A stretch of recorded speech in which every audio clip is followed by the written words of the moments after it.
It is pride which causes you to say, maybe I'm submitted to Jesus alone, not any man. When you're asked, who are you submitted to? Say, maybe Jesus. If you have eye, you see that this person, there is pride. Be very careful if you connect with anyone who doesn't submit to anyone. I'm not talking about God.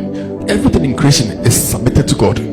So we are not speaking about God, but God has put men and systems in place that submit to these systems, and your life shall prosper.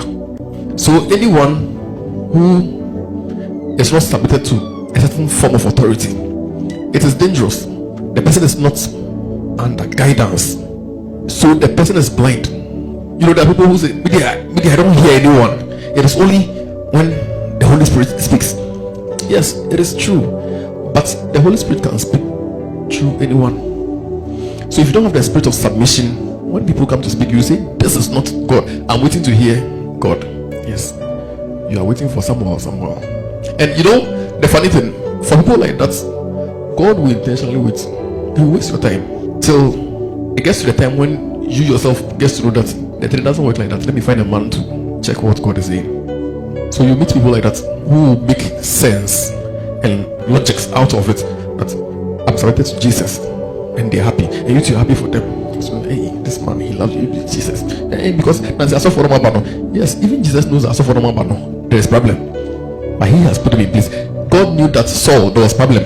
Meanwhile, he was watching if David was submit or not. You see, David is wise. He will not go and kill Saul. So there have to be a certain form of submission in every kind of way. Not of us say that submitted to Jesus. I mean, Jesus knows that thing you're saying is a lie. You can't submit to a man you can see. A God you can't see. That is the one you are saying you are submitted to. Meanwhile, don't go and submit to ungodly men. The one to lead you to destruction. Satan, he is bad. He can deceive you. You get to a place where now you are looking, you yourself, you'll be looking for a father. And then he has left a long time and he's watching you. Say, you'll be looking for a father. No one wants to be that father again. You're a dangerous person. Fathers give shortcut too, because before God made him a leader, God allowed him to make some mistakes for your sake. Some people, they don't even like who they are submitted to, because they watch, is it this young lady? You see, the person you are submitted to, you're not submitted to the person. You are submitted to what God has placed in the person, or the system of government that God has put on the person. That is what you are submitted to. The person is just a representative of a certain dimension of God. So you are only submitting to the dimension of God, but this is the person who is bringing that dimension. Some people, they prefer to have somebody more presentable. So maybe you just leave this kind of father and go for somebody who is more presentable. You have thrown your destiny away. Don't be deceived. If God gives you a leper as a father, stay. Was it not the lepers who brought food? Where were the fathers? The general fathers, where were they? That's the children were dying. Some were advising that let us kill ourselves. Today we will kill your baby, tomorrow we will kill my son. Before Adibolo became the head of Redeem, I heard a story. I heard that he was not anything ministry. He just followed and said, okay, I've gone to all this juju. They say the thing doesn't work. They said there's this God somewhere. Let me just go and try some and see if that your God works. He came in, it looks like, okay, the thing looks like it will work, so let's stay in. And I think he was a professor.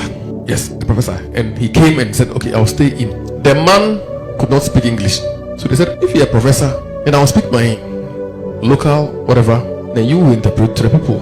And professor, he watched them and said, is it me you are talking to like that? The whole professor, you are telling me to come and interpret. But the professor said, okay, I'll do it. He didn't have ministry in mind, that but I was just, okay, let me interpret. So the man will speak and he will interpret. It will take humility for a professor to come and interpret to somebody who should be submitted to him according to the systems of this world. And he did it. And when the man was about to go, the man said he should be in charge. It seems good to me also that I will interpret. That's how somebody became, if not the greatest or the biggest in terms of facility. I'm sure if it were some of us, we would say, no, I can't submit to any man of God who hasn't been to school. No. That's your great destiny, to take over the world. That is the one you are throwing away just because you think you have gone to school. You can't submit to man of God like that.